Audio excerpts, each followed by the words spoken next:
Welcome back, party people. You are listening to Crossplay, our video game podcast here at the Whatnauts. It is Saturday, October 10th, 2020, and coming up on today's show, we have a bunch of PlayStation news, including some more info on backwards compatibility, changes to trophies, and more. Microsoft plans on releasing Game Pass as a web app. I think that's the right terminology.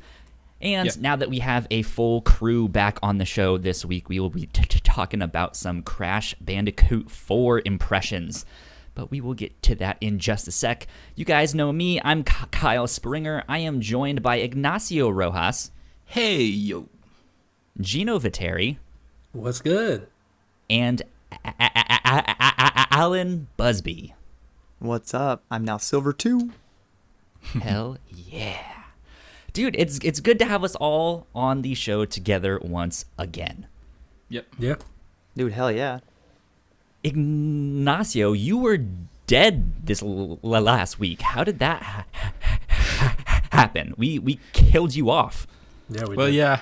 Turns out going out on the street without looking both ways, it will sometimes kill you. You need to look both ways. Yeah, look over your shoulder all the time, my friend. Yeah. No, it's just that I had stuff to do, so I couldn't actually either record or be here for the recording. Yeah. Well, I'm glad you could resurrect to come back. Yeah. I could do that. We Yeah, needed and you. Alan, you were working like 7 days a Dude. week. So Dude, you were work just like, work does I work need does a not nap. stop, man. They're making us work this Sunday, but like I got better sleep and I took a few like forced days off the past couple of days, so I getcha. ugh. Well, I'm over it. When can I not work anymore?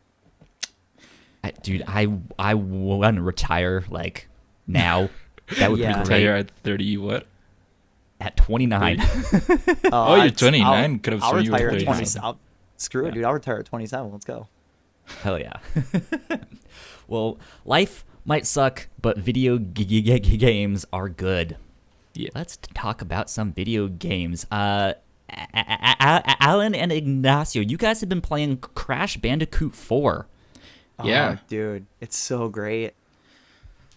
Yeah, let's dive in with that first. Let's start talking about Crash. Ignacio, Yo. let's start with you then. What are your thoughts on Crash? I've been playing Crash, and I gotta say, it is pretty good. Especially coming from a lifelong Crash Bandicoot fan, I would say that the game could even possibly be better than the originals. Nice. Yeah, because the game, Kind of what I'm hearing.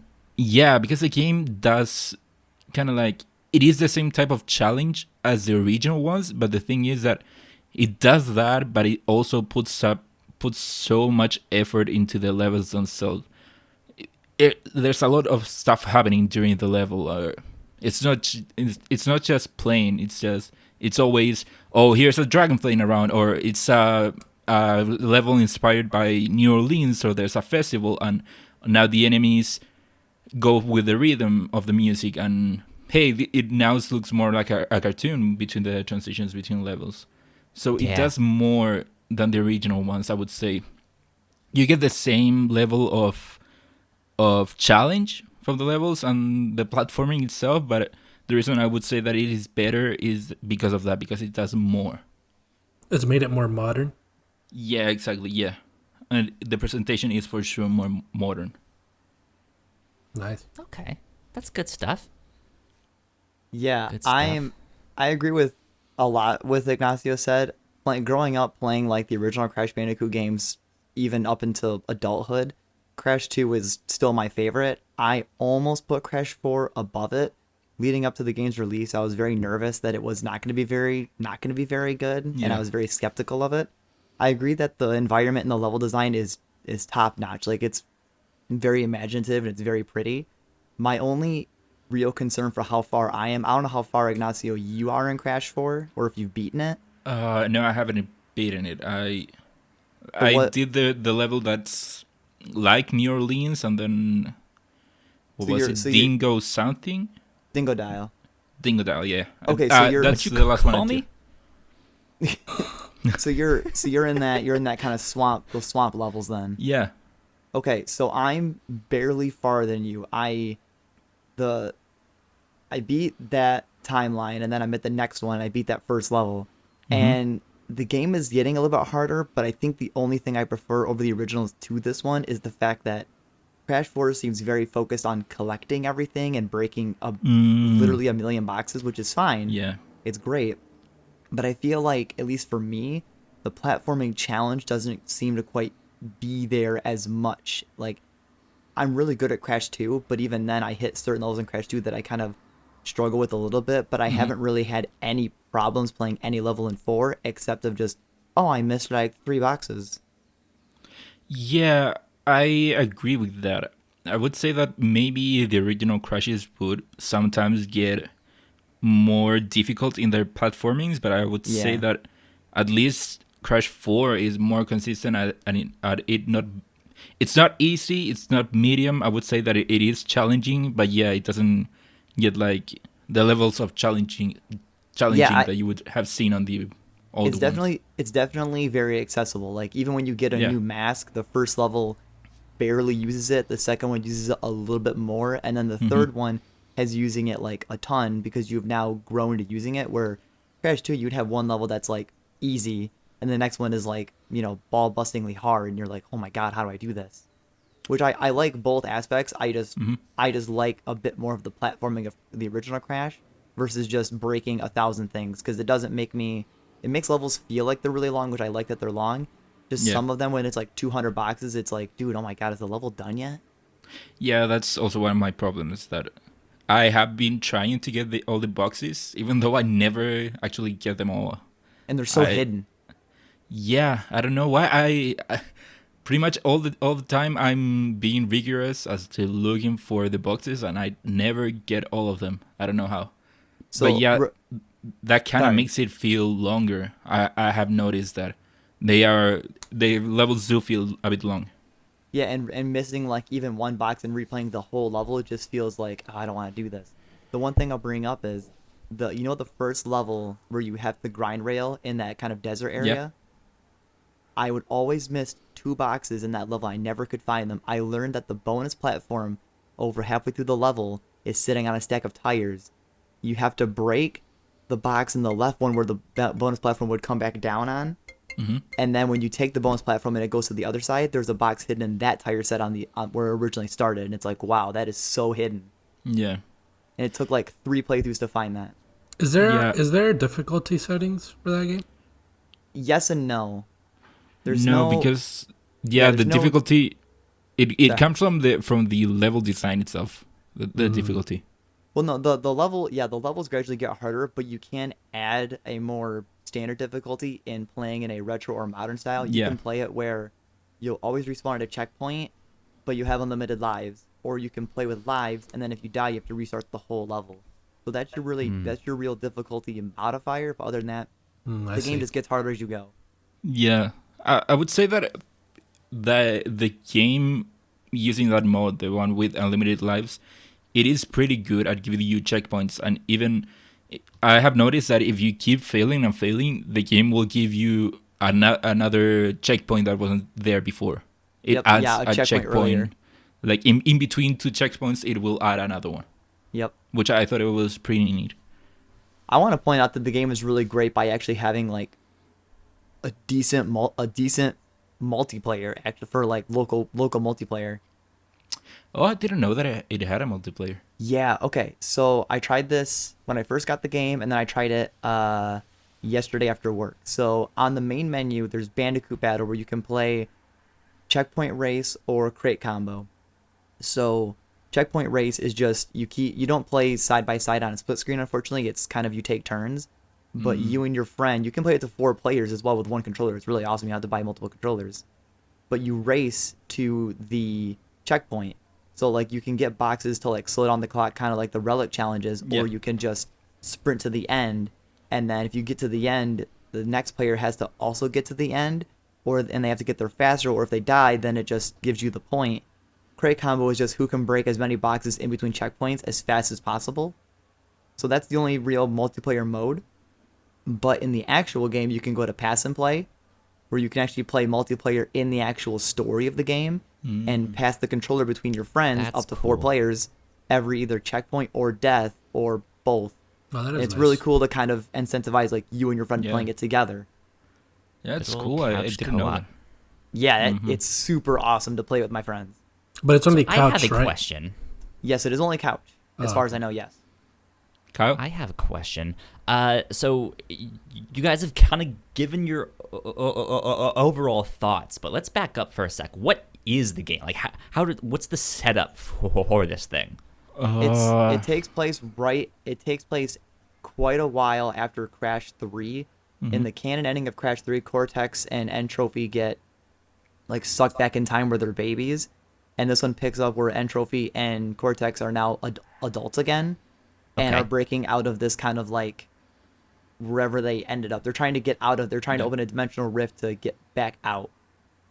Okay, so I guess then the play on words is like it's about time you showed up because you Yeah, so got sent back Well, you in jump through time timelines and- as well. yeah, so at Okay. the beginning of the game, it basically opens up with one of the villains of 3, 3. if I'm not mistaken, the Bad Mask, I think is from 3.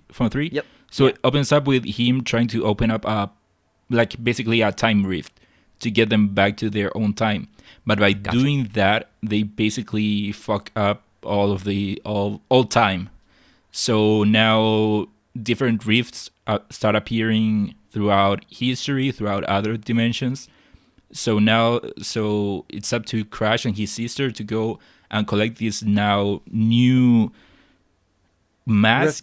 Rift masks. Yeah, that are basically the embodiment of time itself. So by getting those, that will fix the whole timeline. So the game is basically you going through different dimensions, different timelines, and also finding other people from other timelines that are different versions from people from your timeline, Yep.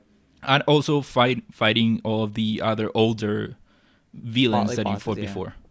And there's That one, a revenge. phenomenal joke in the game where it's, what are you collecting? Crystals? No. Gems? Nope. Masks. Oh, fun. And it's such a great little joke of like, oh, what are you collecting in this game? You also get to play as Cortex, right? I have not gotten that far yet. I'm in Yes. the area where you play as him in that snow demo. I'm in that world, but I haven't played as him yet. So is that part of the story, playing as Well, Cortex? While I don't you know play while you play through the story, basically you will unlock new special unquote levels, which are you playing as different characters. For example, the first one is Tona, Yep. which you play as her during this story, but by doing that and finishing that level, it opens up now other Tona specific levels that are scattered through the map that could maybe in a way intersect with that point that you already went through the story, that now you see that there was something else going on at the same time. Oh, Yeah, that's they cool. do. Like the Tawna levels, it has you start playing as Tawna in the same level Crash and Coco are in, and you play through like have the level as Tawna to find out how she actually helped the heroes. Yeah. And then you play the rest of the second half of the level as Crash or Coco, but it's the same level, but it's remixed, either be harder or different box placements. Yeah, So so then you get to there's see how everything connects together. yeah, so there's Tona. I just unlocked Dingo Dial. Yep. Apparently Cortex is also there. Yeah, because he was in one of the showcases leading up to the release. So we know Cortex is in there as well. I don't know. And I about think anybody that's else. 8. Yeah. If I'm not mistaken. Man, I am so lost because I have no idea about any of these characters.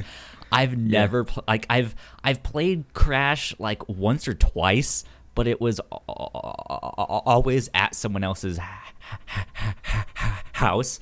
So basically, I've never really played a Crash Bandicoot game. So I don't know any of these characters. Yeah. And you Yeah, I guys are sort like, of and know. there's Entropy and Cortex. And I'm just like, who the fuck?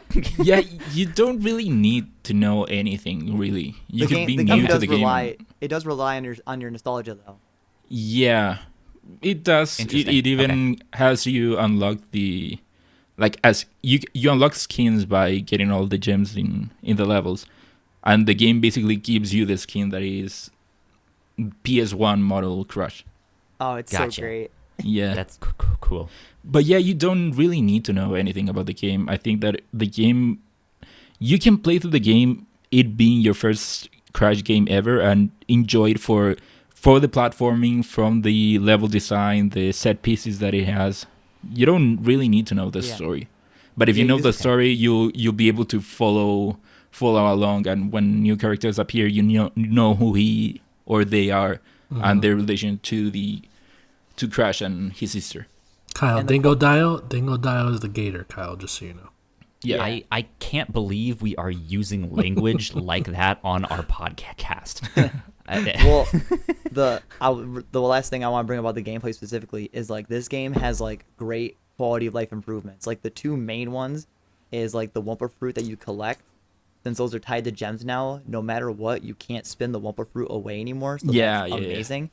And the other That one, was good. Kyle, if you ever play Crash 4 after trying the older ones, you can turn it off, but it actually has a jump indicator to show you where you're gonna land.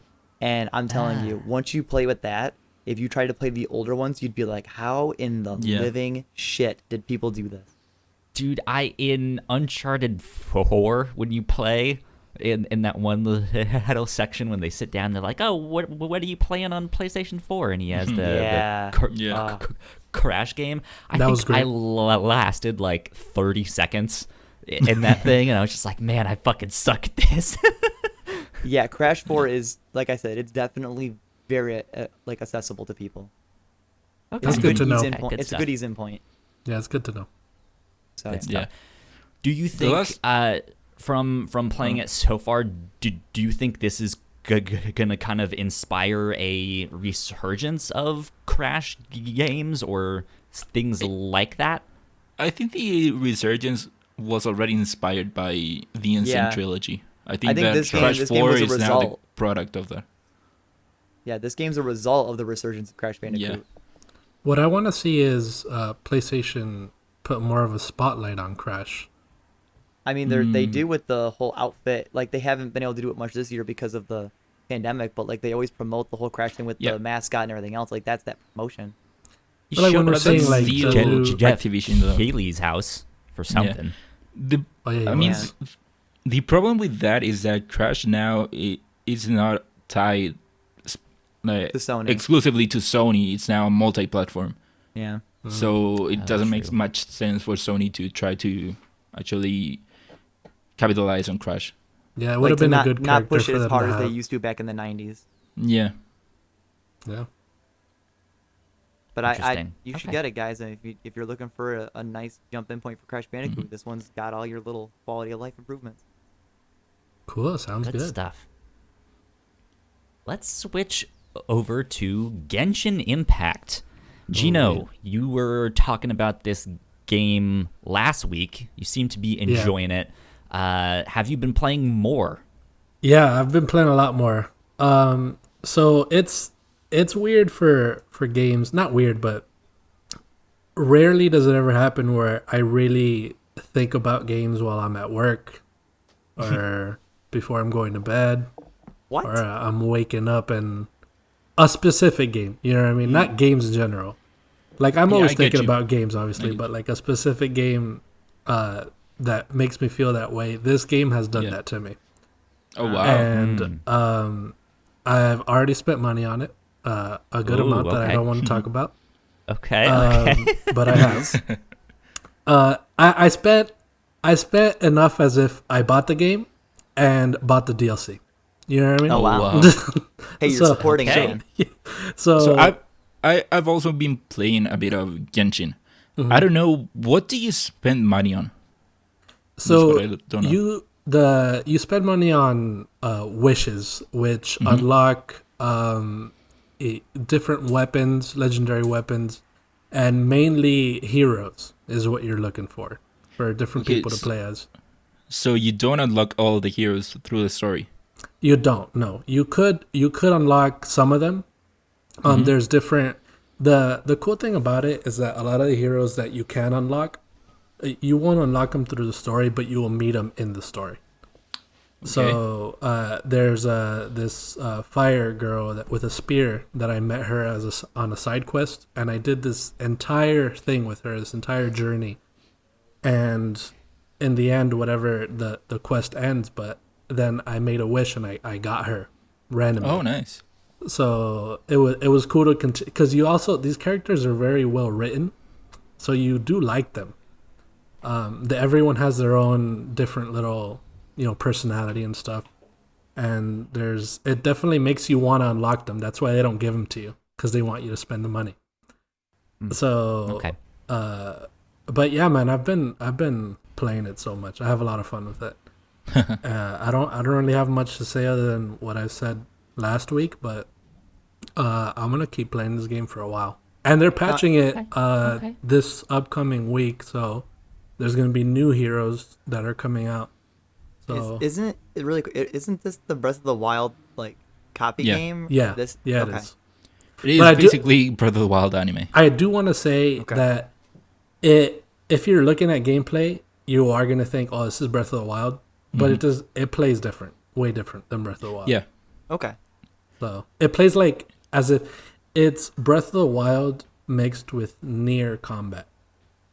Yeah. Ooh. That's why it's so fun to play. Okay. Yeah, I like Nier combat. I'm down. yeah, it really is good. Uh, Definitely recommend, and it's free too. That's the thing that a lot of people don't. yeah, Yeah. that's Think I know. I've that- been meaning to that's download insane it. I cool. just It's definitely fun. So much to do. Yeah. I have this weird like thing of like a free game. I just for some reason I write it off. I'm like, oh, a free game. Okay. Yeah. Oh yeah, and also get- I don't know if I mentioned it last week. I think last week I said that I hadn't tried it on mobile yet, Mm-hmm. and I tried it on mobile this past week when I was at work. And what I liked is that you can log into your character on mobile, but on PS4 you can't. So I don't know if I don't think it's crossplay or anything. But I tried it on mobile, and this game excels from being on a bigger screen. You really need a big screen for it, because everything being on the screen, you're moving and your skills and all that stuff.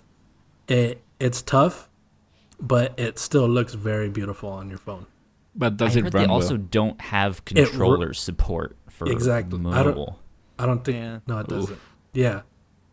I'm not sure about that, but it does run well. From the little bit I've played of it, I don't want that's the thing. I've played it on mobile, but I'm like, no, I don't want to do everything I have to do on here because it's weird. Yeah. I just want to give you the shout out, Gino, for just admitting it. Like, yeah, I tried it on my phone at work. Also, when I streamed the other day, I said I called out of work to play Genshin Impact. That was the title of my amazing. stream. wow. Hell yeah. Amazing. But it's doing that to me, man. It's doing that to me. I freaking Dude, I love was it. gonna It's stream. so I was good. gonna stream Friday, man, but like our toilet just Your funny toilet. joke, took a crap on itself. Oh, It wow. started to leak. So you had to deal with it. So I mean, I just want to play games, man. That's what I'm gonna do. Yeah. But yeah, Well, great game. all I have to Ignacio, what, Yeah. what about you? What's your thoughts on the game so far? I have been trying to play it, and my friends want us, our group, to get into Genshin Impact because it is free and you can play it with up to 3 other people. Yeah. So my friends want me to play it. The thing is that I play it and I can see the similarities to Breath of the Wild. And Kyle, you know that I love Breath of the Wild. I even Right. replayed it again. It's so similar to it, so I don't know why I cannot get into the game. I'm just not feeling it. I don't know why.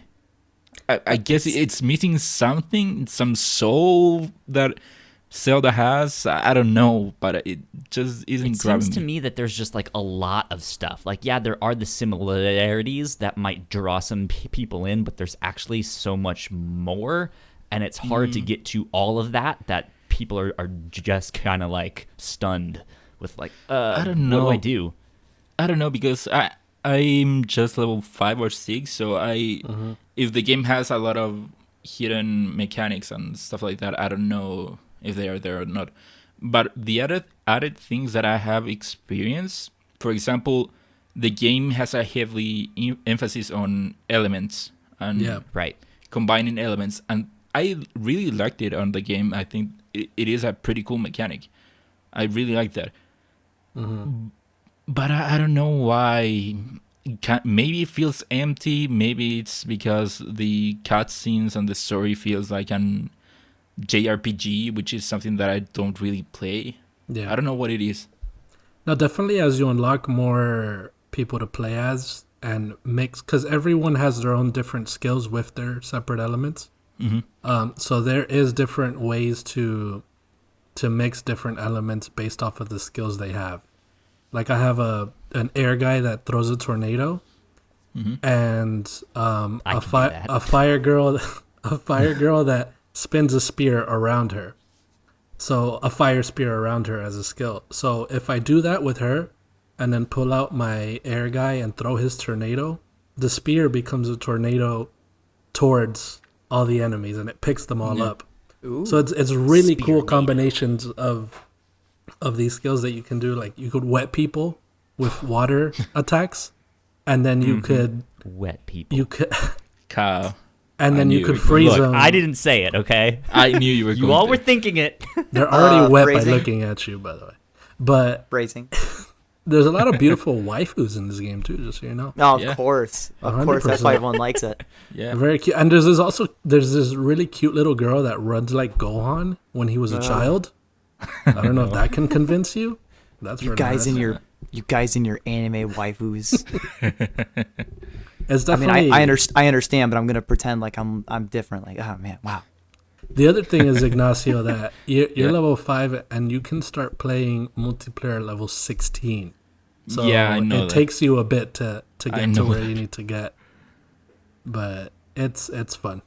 It's a fun game. Yeah. Okay. I don't know why I'm not enjoying it. I think Also, I it's have to because say- Not the right time. I feel like it's Yeah, because it maybe it's so that. much. It's so much it's like free. Breath of the Wild, hmm but it's not Breath of the Wild. Yeah, maybe it's that uncanny valley thing. Yeah, probably. It's too Yeah, similar. Also, for a free game, basically you can play through the game without spending money. Yeah. For a free game, I would say that it is technically impressive and technically bad at the It's a same little. time. It's a little sus that it's free. You know. Mm, Ah, yeah, did you just use sus? Ah, you son of a I've gun. been playing a lot of Among Us, so yeah. Yeah, the game is beautiful. The game is big. It has all this stuff for a free game, but yeah, it once in a while it does chug along a bit. yeah. Okay. Kyle, Fair we're enough. too old for these young words and memes. God, I mean, I remember sus back in the day. It kind of went away, and I guess now it's coming back. Yeah. But whatever. Well, let's see. I finally beat Spiritfarer. Finally. Yeah. Nice, Hey, finally, finally. dude. Took me forever. For real. Yeah, that game is really long, and I don't think it needs to be as long as it is. Like I wouldn't mind it being as long as it is if there were like some more complicated things to do in that game. They're all pretty simple, but like for example, you can cook for your passengers in that game, and there's a lot of recipes that you can make, but not all of them are intuitive, and some it's like, oh, that should make something else, or like, why is it only letting me include 2 ingredients? Like, why can't I mix 3 or 4 things? So stuff like that, it just seems like it seems like it would be a little bit more complicated than it actually is, but it's not. It's really simple, and so I think the length and the simplicity is just like, this could have been like 10, 15, 20 hours shorter, and I think I would have been fine. I will say also that the second half of the game, a lot of the passengers that you get, you don't really get to know them. And I think the whole point of that game is like hey, they're passengers on your boat. You get to know them. You start taking care of them and feeding them and helping them go about their like final business before they go on to the afterlife. And there was like 1 or 2 characters that I had on my boat for a total of like 3 hours at the end there, and it was just like I don't even remember your name, dude. Like, so you just I don't know. transported them to the afterlife and didn't care. Basically, yeah. Just to get out of here. Yeah, which is then just makes me be like, well, why did we even need those characters anyways? Like, why couldn't we have just ended the game without them? Is there no way to like kind of speed run the game to like get stuff done in the game like faster, or is it just like its own set pace? There probably is. I don't even know if this is really something that would be good for speed running. But I don't mean like speed running, but I mean like is like the simple task you do of the game being so long, is there any way to like go through stuff like faster to like make it go quicker, or is it just you can't, the game doesn't let you go faster than what the game wants you to go? I would say more of the latter. Like it has its own pace and it's meant to be slow. But okay. I know you can like if you spend a whole bunch of time just mining resources and stuff, you can build extra orchards or fields where you can plant vegetables and stuff like that. So you can start mining this stuff and then buying extra things to help speed all of that stuff up. Okay. But yeah, they do kind of like you can't get the orchard until later on in the game. Like they start to give you the blueprints to build these things or make them and stuff. Like one of them is a cellar. You can put a cellar on your boat and you can like pickle things, or you can put milk in the cellar and it will make yogurt, and then you can put the yogurt in the cellar and it'll make cheese and stuff like that. But you don't really need the cellar. Like it's just an extra thing that you can do, and there's nothing that really makes you use it except one task, which is just like, hey, check it out, go use this thing. That's it. And so it's just like, why does this even need to be in here? This just kind of throwaway. Like, okay. Yeah, but besides that, it's still a phenomenal game. It is great. There is always something to do. It's just it's pleasant. It's fun to look at. There's always some kind of progression happening. And yeah, I would just put on some music or a podcast, and it was phenomenal. So, all right, good game, great game. Well, out of 10, what's your review? Ooh, out of 10, it's gonna be a 6 or a 7. Watch. No, I think I'd actually put this up more at like an 8 or 9. Whoa, Nice. This is it's a really good game, but yeah, it's just too long, and there's some things that's just like I don't like. This is just extra stuff, right? Like it would be neat. I think if sorry, just one more thing. I think it'd be neat if like after you beat the game, you could.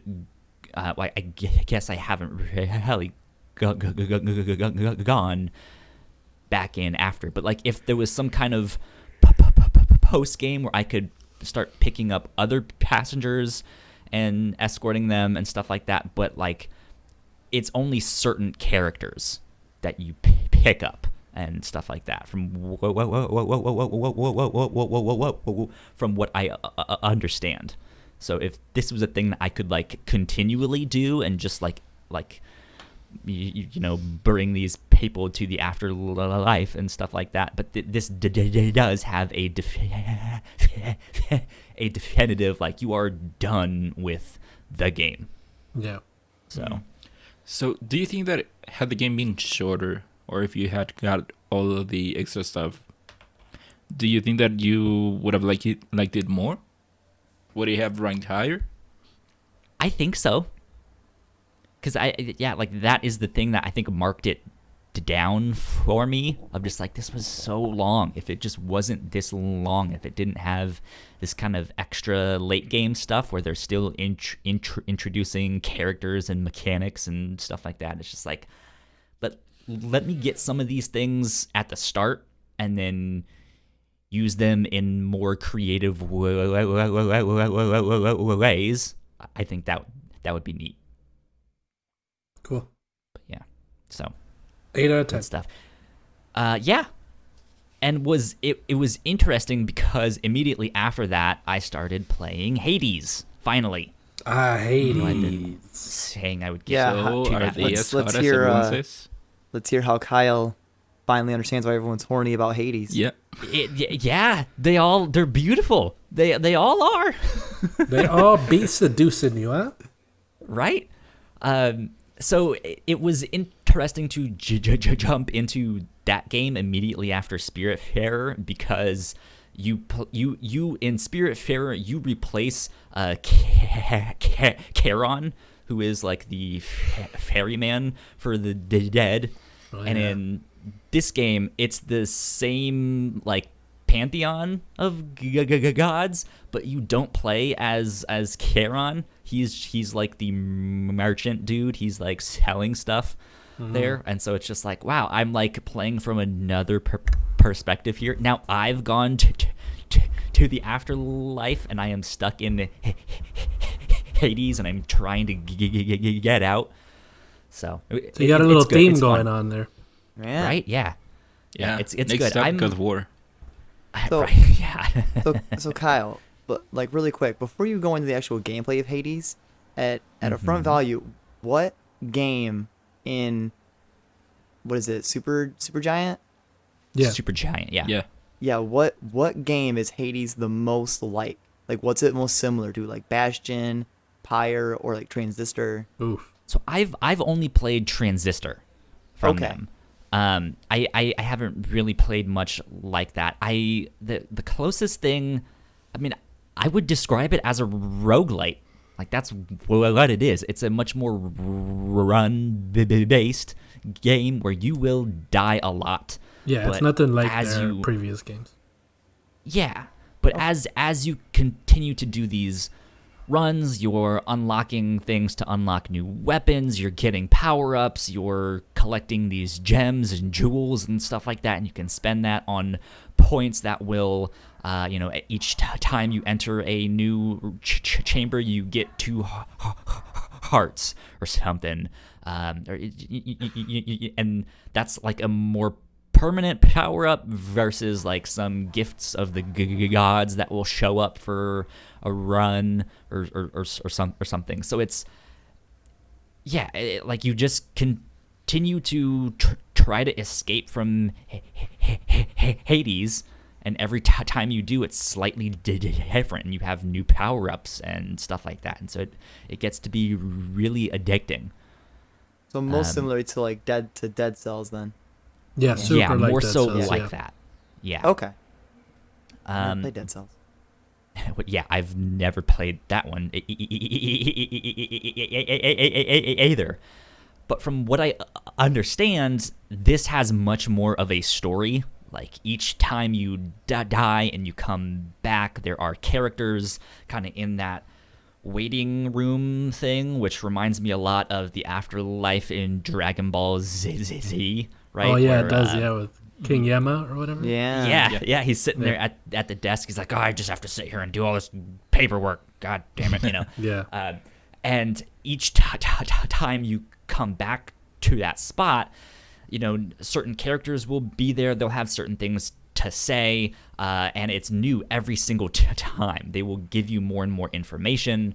I've ran into a flashback scene of like, oh, now I know why you are trying to escape, and stuff like that. So yeah, it's interesting that it has this story, and the more runs you do, the more of the story is progressed.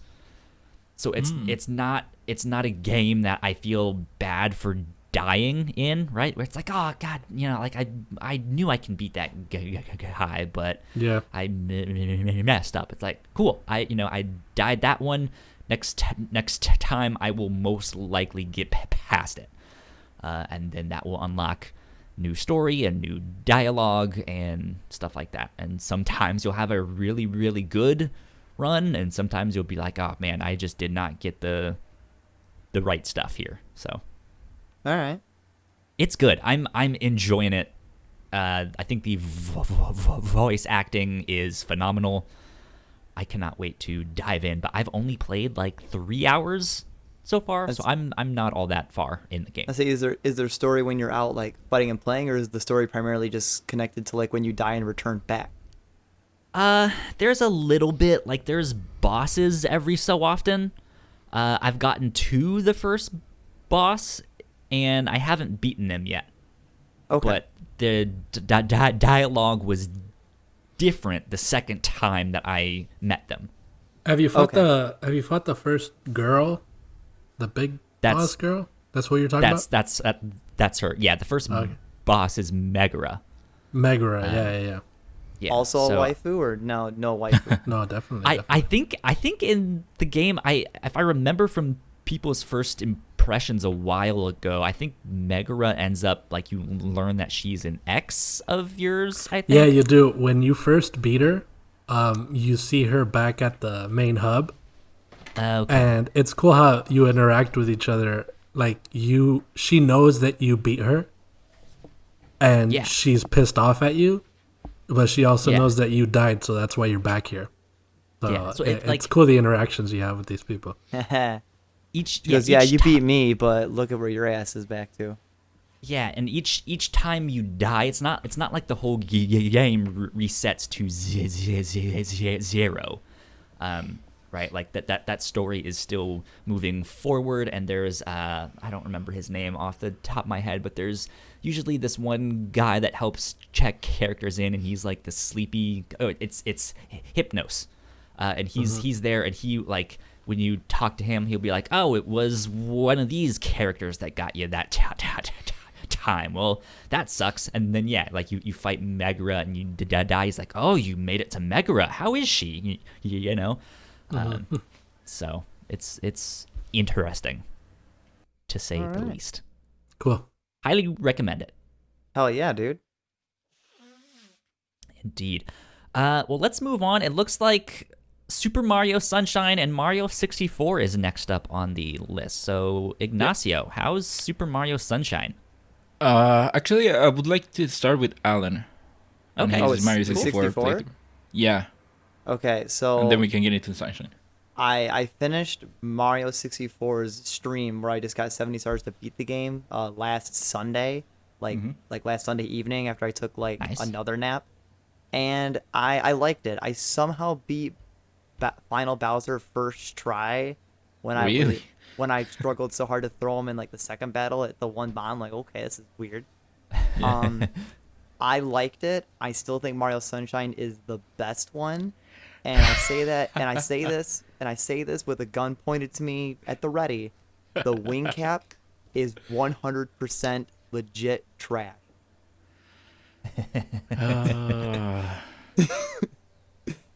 Now I see why Ignacio wanted to go to Alan here. I wasn't expecting that. I like the game. I like the game at points. I even loved it. And then I found out how to get the wing cap and by looking up at the light or whatever the hell in the lobby. Yeah. And dude, fuck that wing cap, dude. This shit is terrible. Why? I hate it so much. Yeah, I would say that one of the biggest problems with Mario 64 is that the controls aren't really great. No, but even And I the think tutorial for the wing cap, I literally could do it, but I couldn't gain any freaking height, dude. Like how? I don't think you're supposed to gain height. No, you have to start up top and then make your way down. I don't think you gain any height with the wing cap. Okay, but like when you're in that wing cap stage to unlock it, and your power up runs out, and you get to that center pillar, and you have to replenish your power, and you have to go back and get the red coins. They're all above you, but I can't even triple jump high enough to still get them. Like, fucking that's how? why you have to start and then immediately try to get the coins. Oh yeah, I ended up doing that. Yeah. Oh, I Problem hate solved. it. I hate it. But yeah, where it's going is that the controls are one of the biggest downsides with Mario 64, and the problem is that sometimes the game wants you to do a certain move or control your character in a certain way, and if the controls were good, it wouldn't be a problem. But because of the controls that you have, it ends up being frustrating. So yeah, that's one of the biggest downsides. But still, I would say that Mario 64 overall is still a fun game. Oh, it's still super fun. The only like I'm repeating, the only thing I did not like in the whole game was the wing cap. I like the metal power up. I like the vanishing cap. There's still some levels I didn't play. Like I never played Clock Tower because I got 70 stars before that. Yeah. And I liked the whole game. I just didn't like the wing cap power up, and I was just like, I don't like this. Yeah, also the problem with 64 is that the later levels are for sure more dependent on finer controls, which aren't there. Yeah. That's one of the problems. But one of the good things with Mario 64 is that you can skip levels. You can, if you're struggling with something, you can just skip it, not do it. I think there's 3 levels I never went to. I think there's Yeah. Clock Tower. I didn't go to that rainbow sky carpet level. Mm-hmm. And I think there's one more I didn't go to. The level I finished the game at, where I got 70 stars, was the second snow level. The Cold Mountain or something, or not Cold Mountain, the like Snow Peak, whatever. Yeah. Where you have to walk across the snowman with the penguin. That's the level I finished the game on. Mm-hmm. And I just went and fought Bowser, and I was like, YOLO. And it was like, you want to collect red coins in this level? No, I'm good. Yeah, I ended up getting all 120 stars, which is something that I had never done before. Oh, dude. God bless you, Ignacio. I don't even know how. Some of those stars are a pain. Yeah, but just some, which means that you only have to put real effort onto just a handful of stars. Which now brings me to Mario Sunshine. All right. Fuck Mario Sunshine. Dude. Why do we like this, Ignacio? Why can't we just agree on something? Because Sunshine is... You have the most control over Mario in Sunshine. No.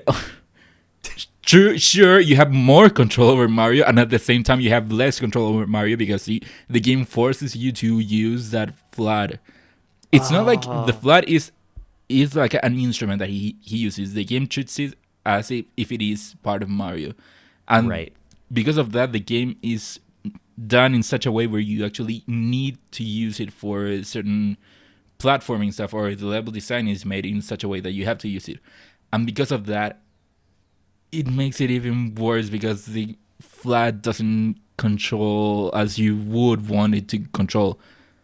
And the game also forces you to use it in some creative ways, but for as creative as they are infuriating. Okay. For example, one of the later levels is it's basically a lava level. And the first half of the level, you have to platform and use the flood to cross between platforms which are on fire or with spikes. Yeah. And then the second half is you on a boat on a lava lake trying to get to the other part.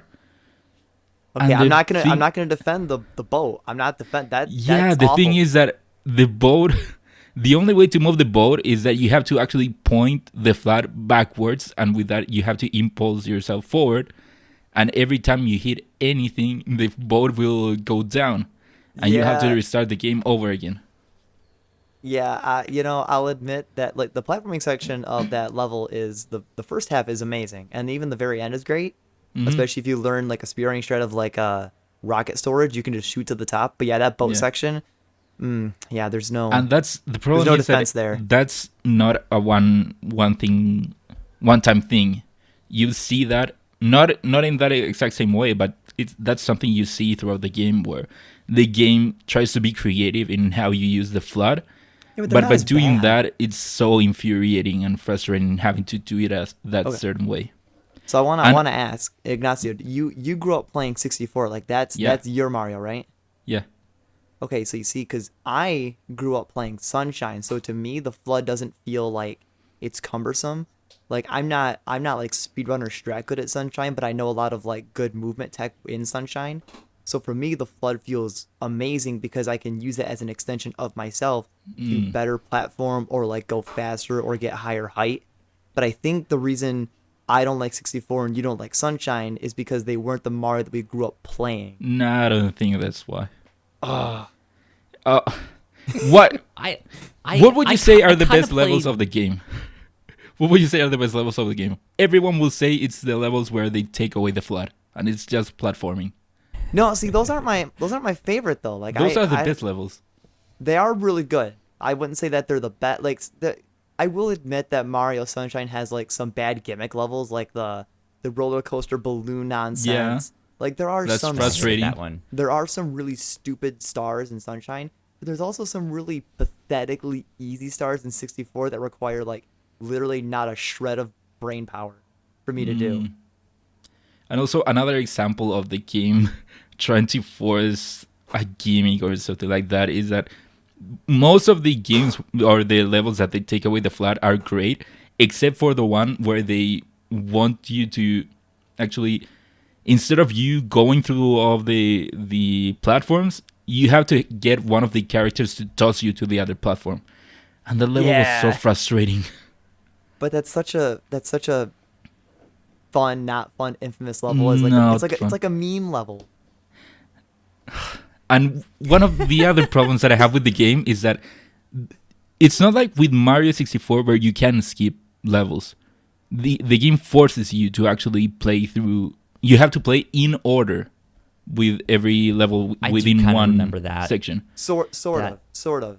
No, it does make you do that. No, because if you get enough shines earlier in the game, you can actually, like, you have to do all the levels eventually. But if you get enough stars, you That's the can other problem. sort of start skipping. Like, I was able to get enough shines that I didn't have to go to, Pianta Beach, but I could go to Noki Bay. Like, I could skip Pianta Beach. I had to eventually go there, but I didn't have to go there right away. Yeah, but for example, you have to play within one level. You have to play the stars in order. You cannot get them out of with Mario 64. Yeah. You have to do them in order.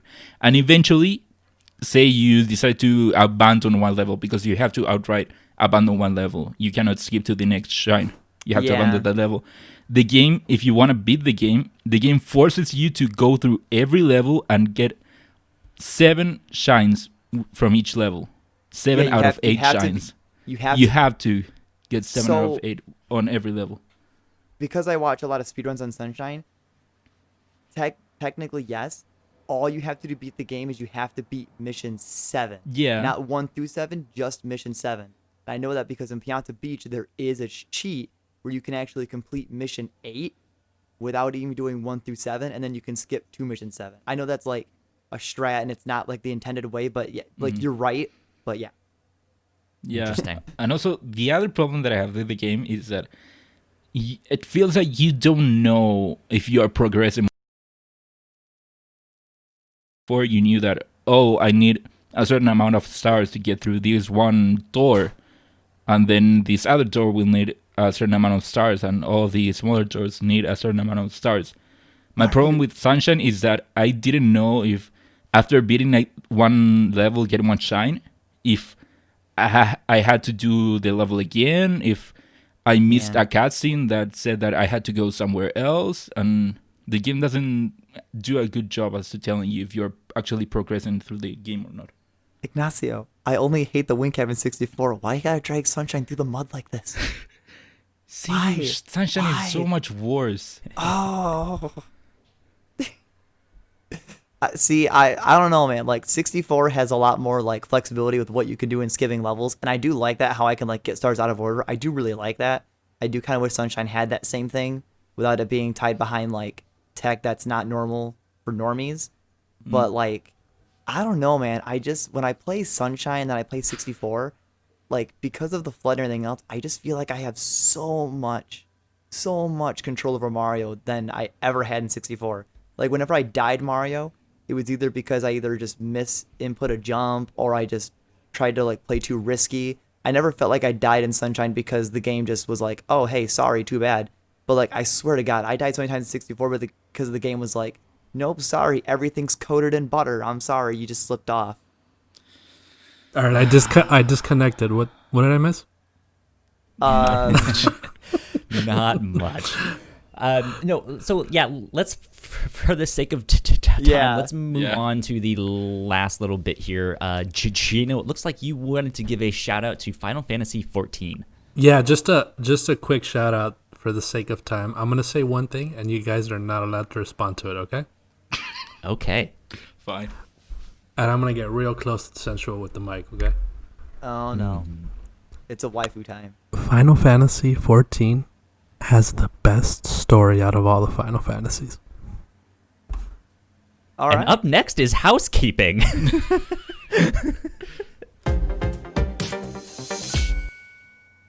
If you guys didn't know, we have multiple podcasts here at the Whatnauts. You guys can find out more information on our website, thewhatnauts.com, or your favorite podcasting platform of choice. Just type in the Whatnauts, and all of our shows will pop up right there. If you guys like what we do, patreon.com/thewhatnauts is where you can support us for as little as $1 a month. And then at our $3 tier, we have all kinds of exclusive content. We recently put up like a Jackbox party pack, let's play community game night kind of thing. So if you guys want to check that out, that is up on our website for you to check out. But yeah, last but not least, we would also like to give a big shout out to our Patreon supporters at the $5 tier. So thank you, Sam, so much for helping us out. We appreciate it. Thank you for supporting us. All right. Well, let's see. We do have a lot of news to talk about this week. So let's get into the news.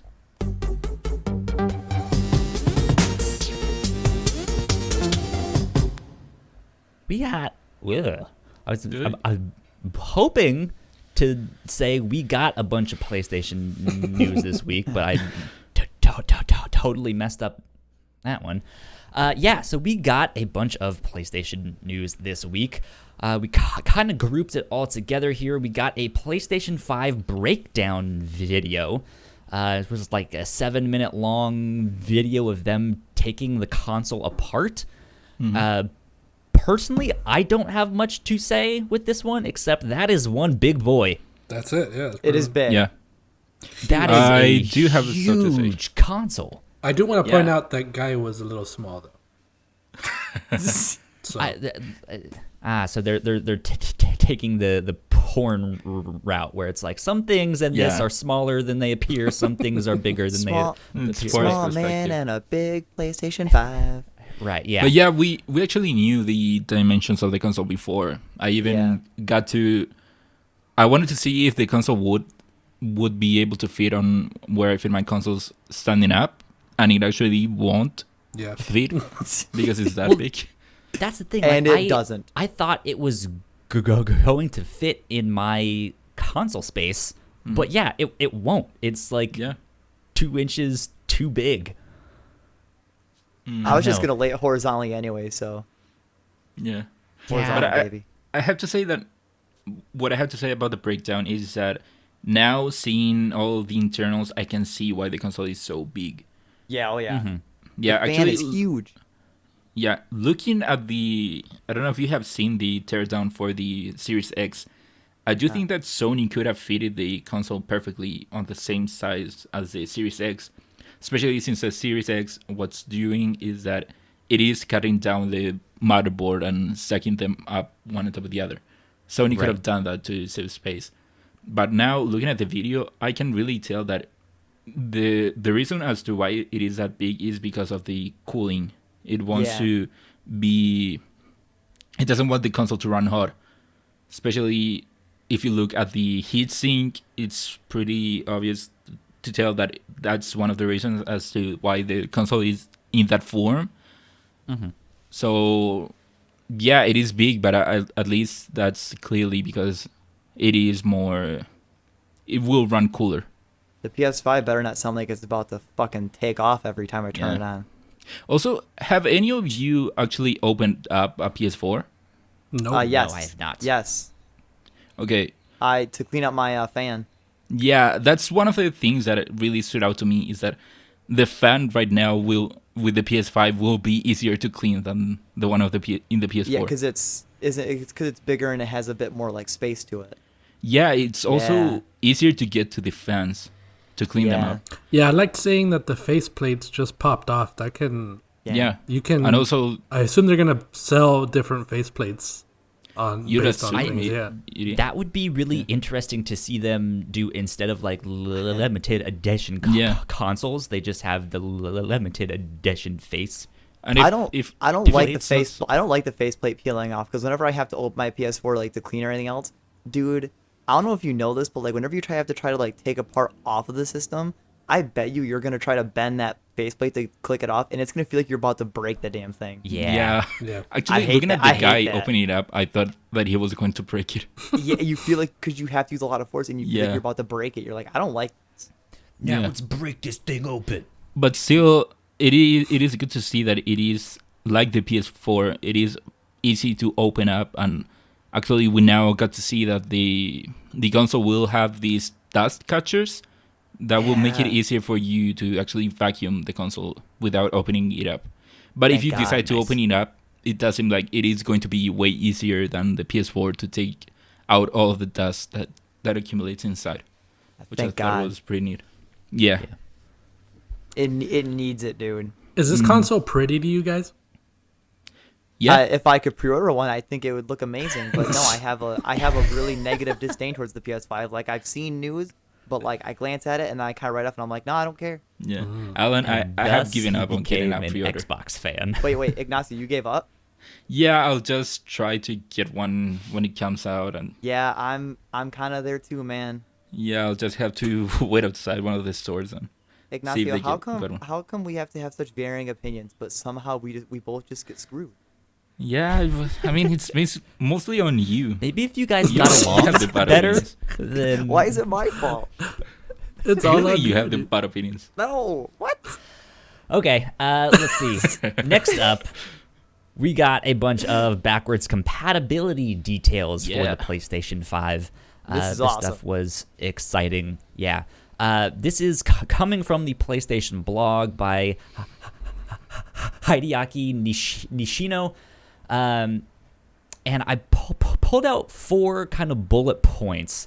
They're just like bits from what they were saying in there. And it looks like 99% of PlayStation 4 games will be playable on the PlayStation 5 day one. And PlayStation VR games are included. However, the PlayStation 5 camera is not compatible with the PlayStation VR. This did Yeah. not sit. This did not sit very well at all. Well, we Well, kind the- of knew that before, because we knew yeah, that. 99% things, that stuff is fantastic. But Yeah. this whole camera thing is just like, wait, what? How? Yeah, Well, no, the with the- camera thing is the fact that like people were like kind of salty about. Yeah. Well, the thing with the 99% of games, that I think that it is good that Sony came out to totally confirm that, because when they first talked about backwards compatibility, I think with the Cerny conference or presentation, they did say that they had tested the 100 most popular games. Yep. And I know that a lot of people took that as, hey, we will only get the 100 most popular games to actually play on the PS5. And actually, when we talked about that on the podcast, I did tell you that that was probably because Sony was being honest, because you cannot be certain that you will be able to play every game when you're trying to emulate the console. Yeah. Unless you Yeah. have the original hardware, you cannot guarantee that all of the games will be actually playable. Right. So now it is good that Sony came out to say that, yes, we know that 99% of PS4 games will actually play on the PS5. They actually released a list of 10 games that are not playable. Yeah. If you guys wanna know that list. Yeah, I think Yes, please. it's good that we go through it. Okay. Let me see here. Let's see. So rest in peace to all these games. So this will be the in memoriam.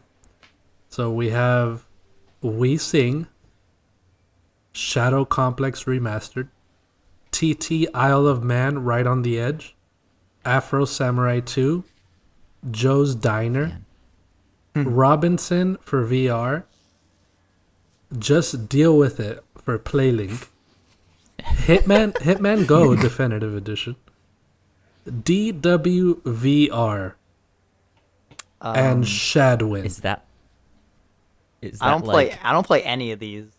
Oh no, I haven't heard of most of these. I played all of them, so I'm very heartbroken. Really? I'm just kidding.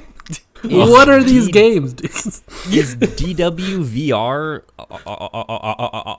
Arthur's sister from the Maybe. cartoon? Maybe.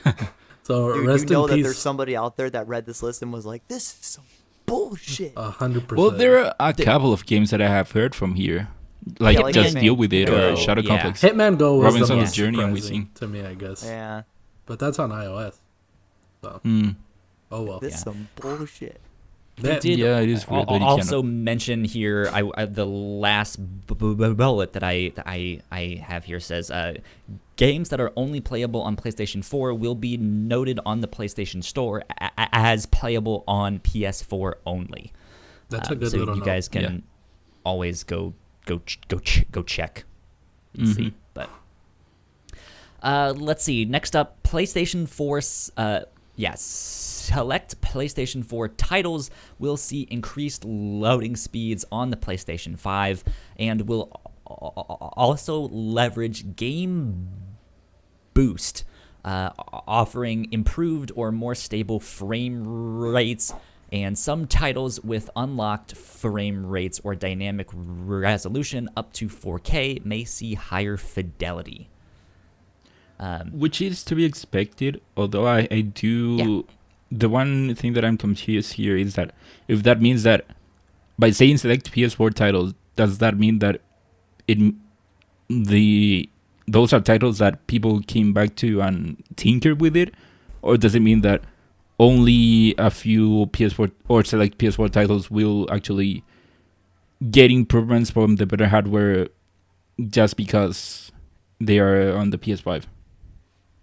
Well, this might be the 100 because they did mention that, like, originally they said that the top 100 most popular games were going to see, like, the boosted mode, the loading speeds, and everything else.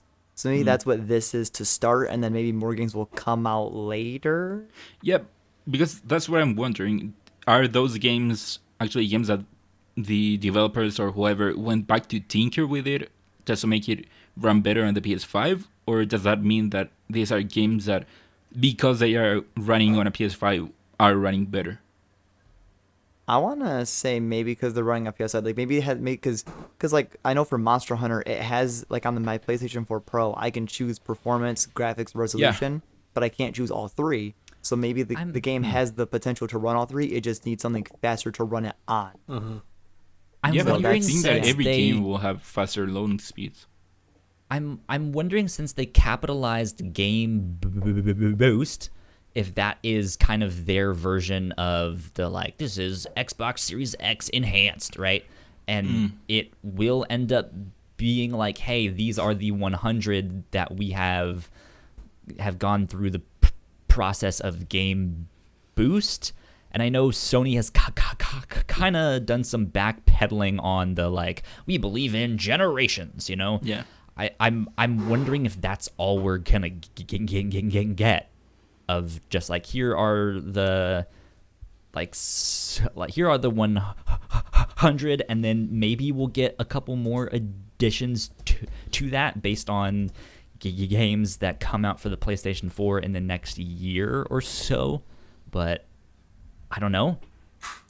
We'll have to wait I and may see. be wrong, but I think that Sony already used the phrasing of Game Boost when the PS4 Pro came out to refer that games would see improvement just for being on the PS4 Pro. Yeah, but I don't think they use the exact term Game Boost. They just said that games will get Boost like mode. enhanced. Yeah, oh yeah. It says boost mode. I just looked it up. Oh, never mind. I don't yeah, know. We'll have to wait and see. Yep. Yeah, we'll have to wait and see. I do expect that most, if not all, games will see improvements just by being on PS5 and using the SSD. Oh, I'm sure. Oh yeah, for sure. And then the last bullet point in this thing it says that you can transfer digital games, game data, and game saves from a PlayStation 4 console to a PlayStation 5. However, game saves between a PlayStation 4 version and a PlayStation 5 version of the same game is a developer decision. That So. weird. I mean- that was a little weird. Yeah, besides that last Well- part of the developer decision, I kind of already figured you could transfer data because of the cloud. Yeah. Yeah, but the thing is Yeah. that we expected it, but we didn't know it. Yeah, but I mean, now So- that it's revealed, though, it doesn't like Yeah. come much to it as a shock. Well, I'm at least a bit now. I'm less worried right now, just Yeah. because I know that I can transfer the saved data. And also something that you don't have here is that if you are using an external hard drive with your PS4 and you have games and save data on it, you can actually just plug it in that same hard drive onto your PS5 and it will still work and Yeah, you'll be able to get the games out of it without doing anything, without Alright. formatting it. That's good stuff. sweet. Yeah. Works for me. And also the last thing of the PS4 version save data working on a PS5 version, it does make sense since those technically are different games. Yeah. So Right, yeah. this is, for example, for games like Miles Morales, for example, has a different SKU for Yeah, PS4 and PS5, or Yakuza Like a Dragon. We already know that you won't be able to transfer your saved data. But I'm guessing that if you have, for example, Yakuza Like a Dragon on PS4 and you play the PS4 version on your PS5, you can use that same saved data. yeah, it's like I get it, but it's definitely kind of weird. Sure. But that's because they are technically different versions.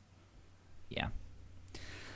Next up for big PlayStation news and changes, we now know that there is a new trophy system, or they've changed it. So this one is also coming from the PlayStation blog.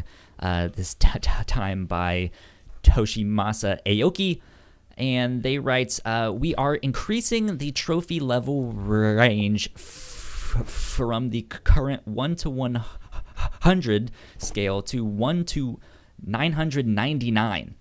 So following this update, your trophy level will automatically be remapped to a new level with this new range based on the trophies you've earned to date.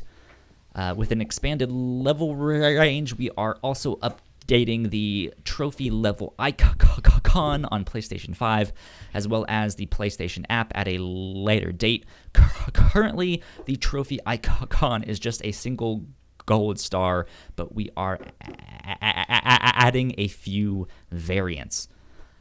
Now, I'm not much of a big trophy hunter, so I don't even really understand what this whole trophy icon thing is. Do Yeah. you guys know a little bit more info on Yeah. that stuff I and what think I this do. means? Yes. Okay, Alan. So okay, sorry, I'm huge into trophies, so this was like the biggest news for me. So yeah, the biggest reason they change this is like because I know Xbox has their own system which is better. Because the old problem with PlayStation trophies is that once you hit like I think it was like high 20s or low 30s, it took forever to level up. Like you would get golds or platinums and your percentage would not go up very high or very fast, so it was slow. So by changing the range, it kind of incentivizes you to collect more trophies in a way because you get that gratification of leveling up faster. That makes But sense. yeah, as it says, like if you go to your trophy thing, it's just that single gold star. It's like a very boring icon. But now they have it where it's almost like competitive games where you'll have like bronze, like 1, 2, and 3, then silver, gold, and then platinum max level.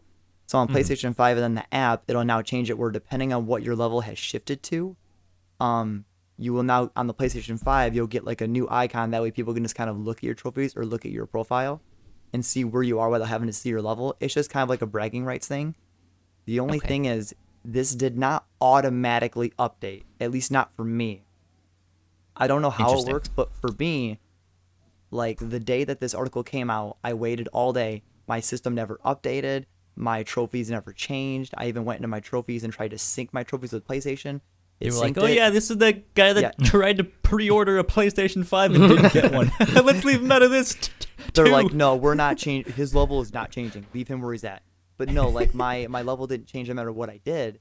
What happened is once I then earned another trophy, like later that night, then my level shifted to what I was then supposed to be. So I don't know. Really? That's I don't know so if it was interesting. I don't know if it was automatic, but at least for me and two of my friends, their level only changed after they earned a trophy. Wait, so you never did a 99. system update?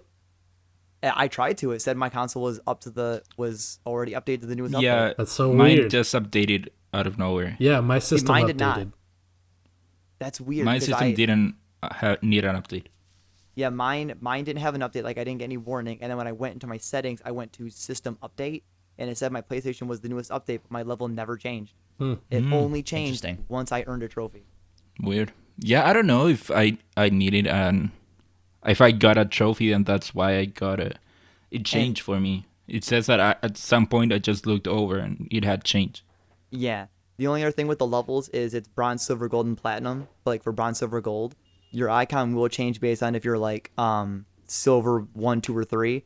So like 300 to 399 is like silver 1, and then obviously 400 to 499 is silver 2, and then 500 599 is silver 3. So there are tiers and levels within the levels themselves. So yeah. Nice. So you said you're silver too, yeah. then? I am silver 2 because I am level 473. Oh, that's what you were wow. talking about. I'm silver 1. Yeah. I'm- 337. 337. I'm like- I was level 37 before the update. I'm I was 21. over 9,000. Oh shit! Okay. Oh damn! Kyle's like, dude, I'm already platinum level. Yeah. Over 9,000. So yeah, that- as someone who that's interesting. does like trophies, I do think that it is a neat improvement. I think Yeah. that I have noticed that I have been stuck on the same level for a very long time. So this will now, at least psychologically, it will improve my perception of actually making some progress. Yeah, to give you an idea of how bad the leveling was, I've so far this year in total, I think I've earned 32 platinums, and I've only gone up 2 levels. Wow. Yeah, I've gone up 2 levels, and I've earned Christ. like 30 plats. Yeah, I'm glad they're paying. How many plats do you have? I have 122 platinum. Holy shit! God, God, I got 21 only. I think I have 5. I have 3. I have 21. Well, I guess we know who our resident trophy hunter seems to be. Oh yeah. Yeah. So you must be happy they're paying attention to trophies now. Oh, dude. Yeah. I like with the PS5's UI, all I want to see is that trophy UI. Just show me the trophy page and I'm good. Also, did you see the rumors that apparently they will add the feature that you will actually, if you have a trophy where you need to collect a certain amount of stuff or do a certain amount of things, it will actually keep track of it and show you. Oh, that'll be great. Yeah, that's one of the gonna rumors. be really awesome for tracking how many things I'm missing. Yeah. If you're getting collectibles, get all the collectibles. Okay, well, what fucking collectible am I missing? Or do a certain thing a certain amount of times and you actually don't know how many times you have done it. Yeah, so it's That'll be great. I love all the trophy improvements they're gonna be making and hopefully make. Yeah. So Nice. this was like the bomb news.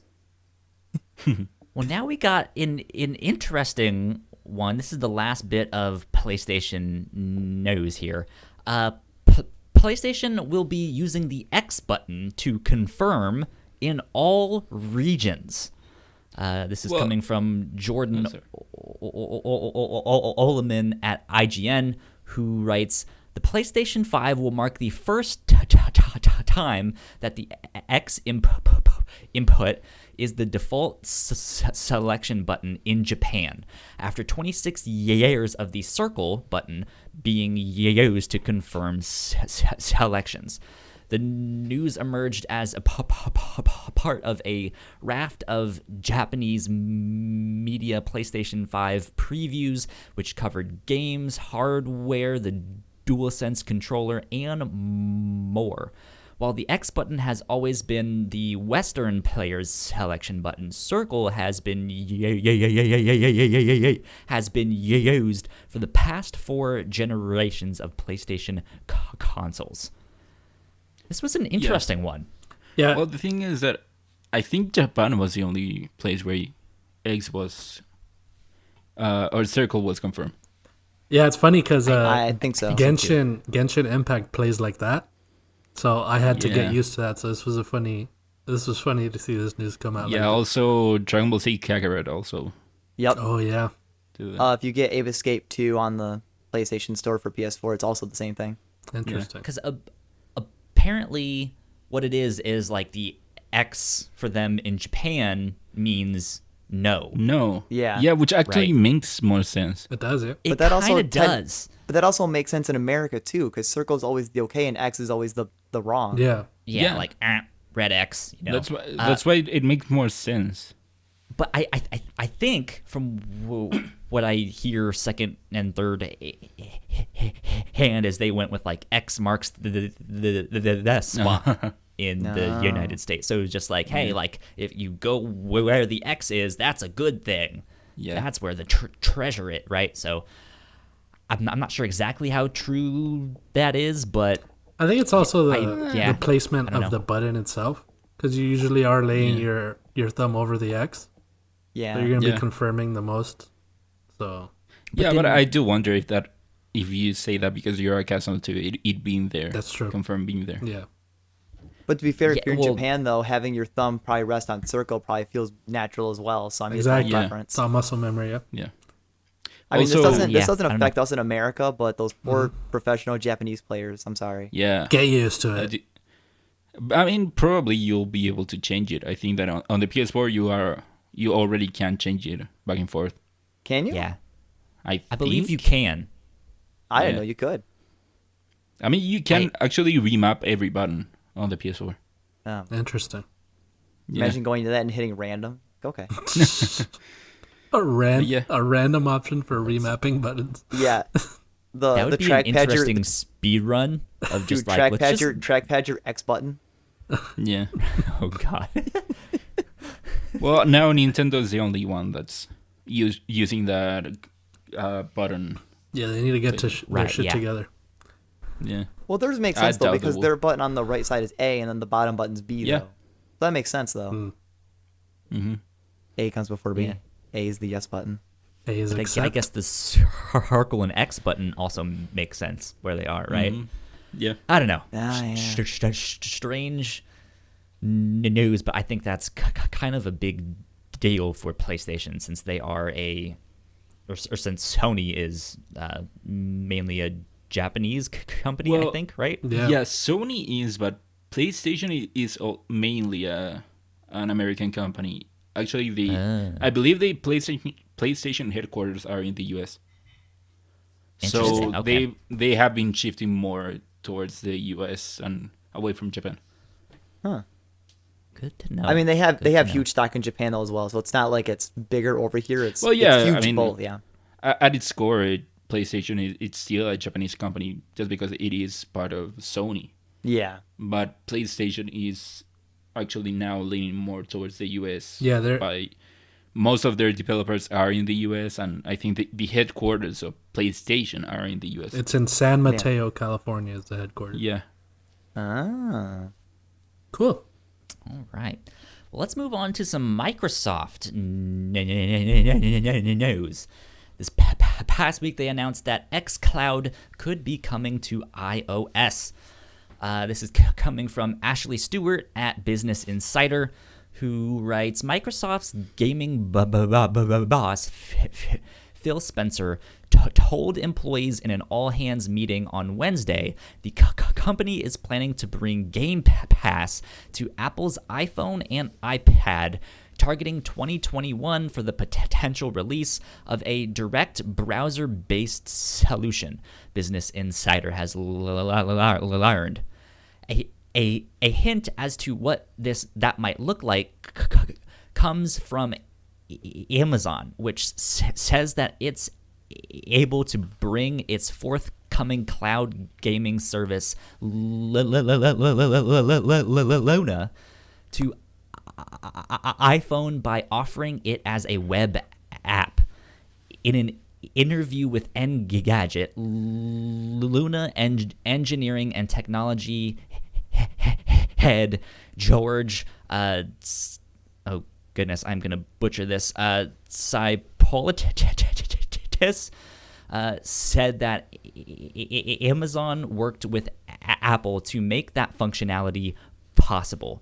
Google, meanwhile, makes its similar Stadia service available on PCs and Mac via its Chrome web browser, though it too is not available on iPhone or iPad.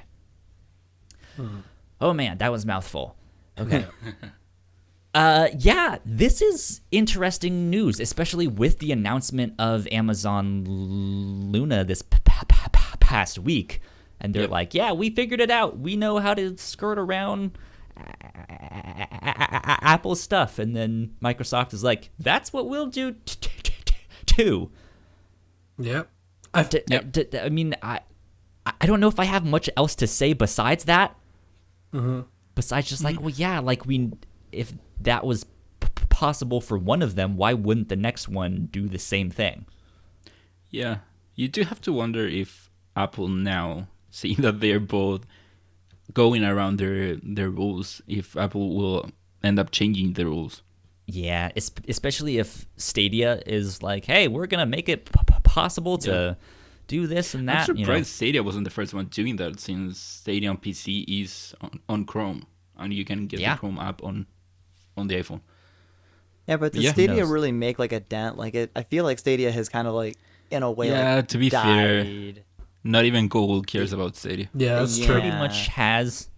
Yeah, but still, yeah, like I'm wondering now if more of them are piling on to do something like this. If Apple will be like, well, hold up a minute here, let's look at this. But it looks like they worked with Apple to make that functionality possible. Is what this thing says. So if that's true, then Microsoft doing the same thing is technically following Apple's example. I don't know. Does it say here that they work with Apple? So in the interview with Engadget, the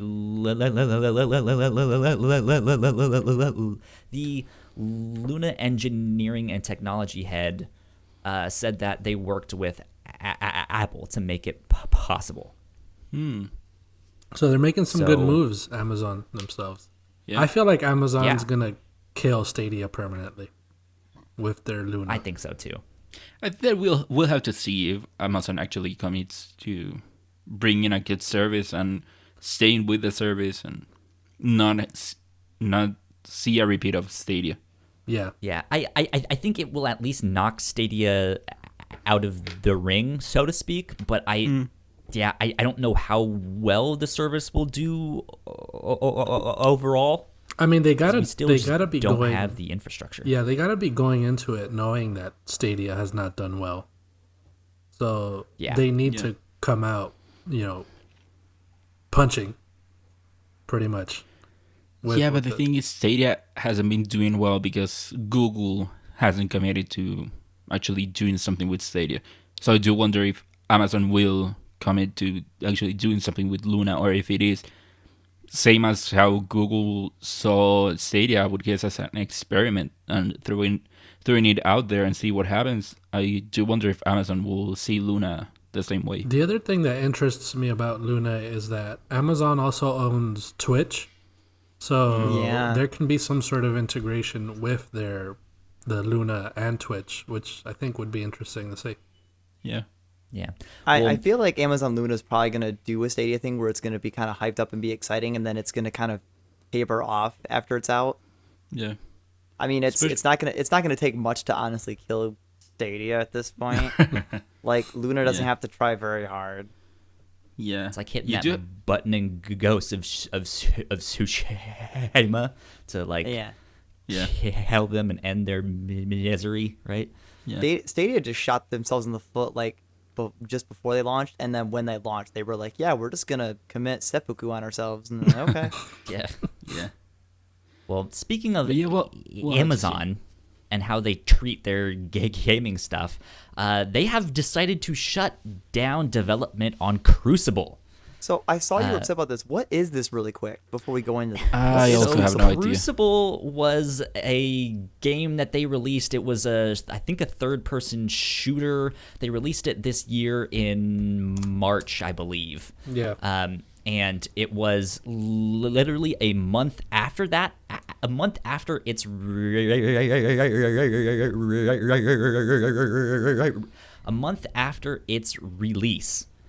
they unreleased it.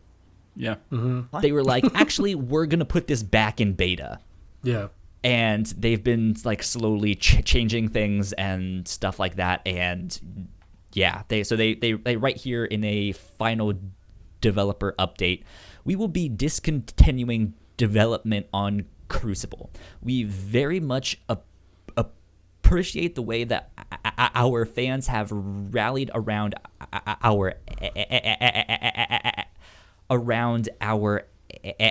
efforts, and we've loved seeing your responses to the changes we've made over the last few months. But ultimately, we didn't see a healthy, sustainable future ahead of Crucible. We will be transitioning our team to focus on New World and other upcoming projects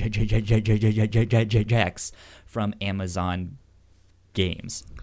So and then they are offering full refunds and stuff like that. So this when I read this, it worried me for New World because I really liked New World when I played it. But I guess them shifting the team towards New World is good for that game. New World was good when.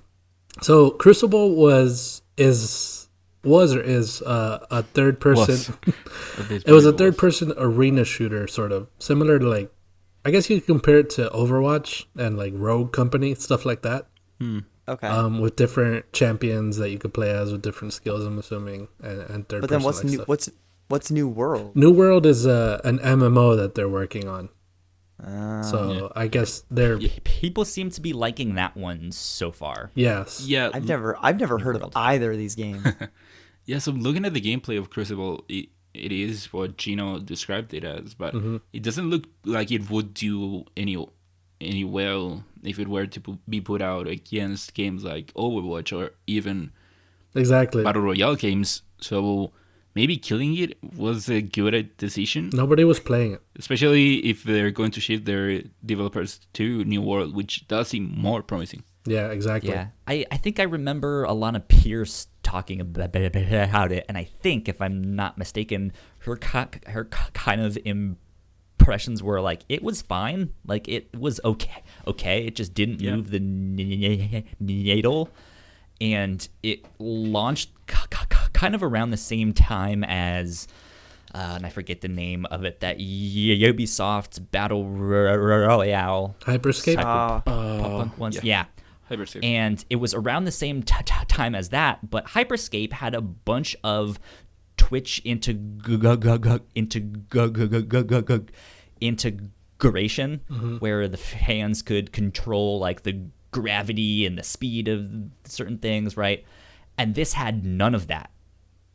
And this is from the company that owns Twitch. Oh, that's funny. So just how do you guys not have that in your game? Like, I don't know. So it just seemed like they were behind on things. Hyperscape is also dwindling too, from what I've heard. It seems like that, yeah.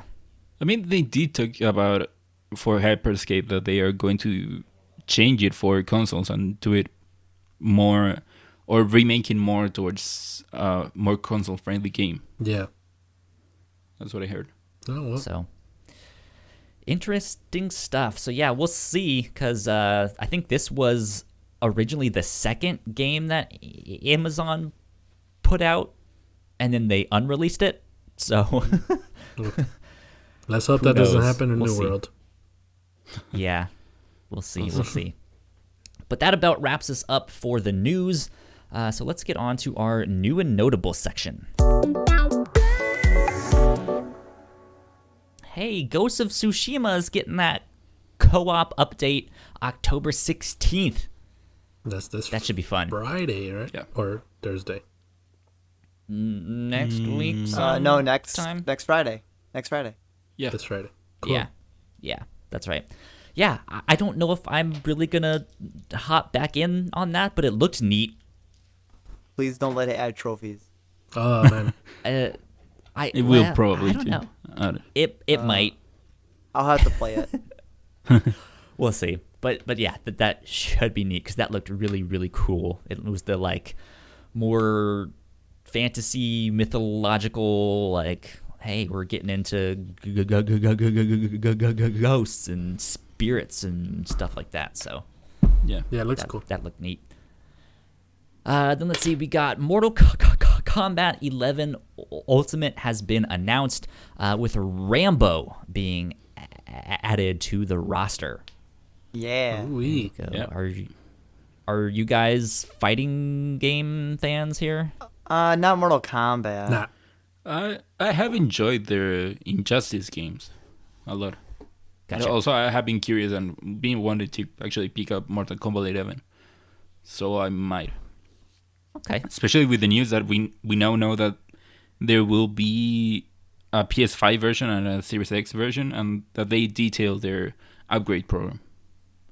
Gotcha. Okay, good stuff. Fair enough. Yep.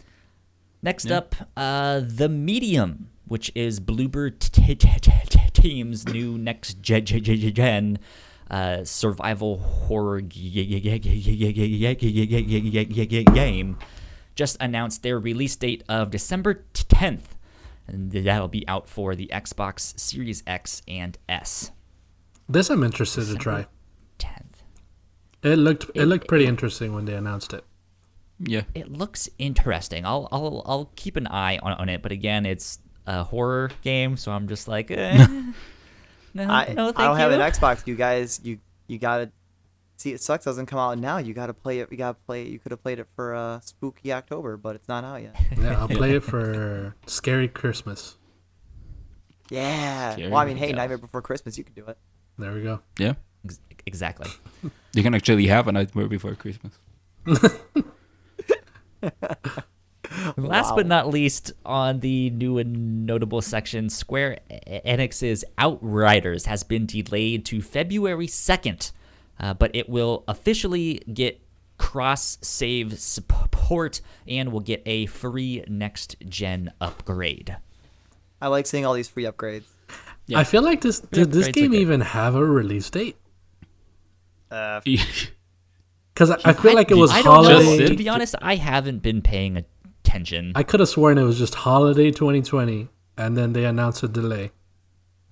Well, I don't know. it is February 2nd, so it is technically a delay. From No, 2020. apparently it says that its release date was just December 2020. so Ah. it didn't have it. It didn't have an actual I day. see. That But game it's looks still technically a delay too. yeah, that game looks okay. That's how it looks. Yeah. Looks It'll be a aggressively mediocre okay.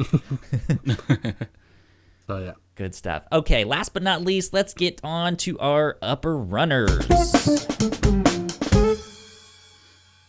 We got a bunch of games that went gold. Let's see. Cyberpunk 2077 went gold, as long as Spider-Man Remastered, as well as Spider-Man Miles Morales. They all went Yeah. gold. Ooh, Which finally. all I don't really count Spider-Man Remastered being gold, considering it's attached yeah, to Miles sure. Morales. Sure. Yeah.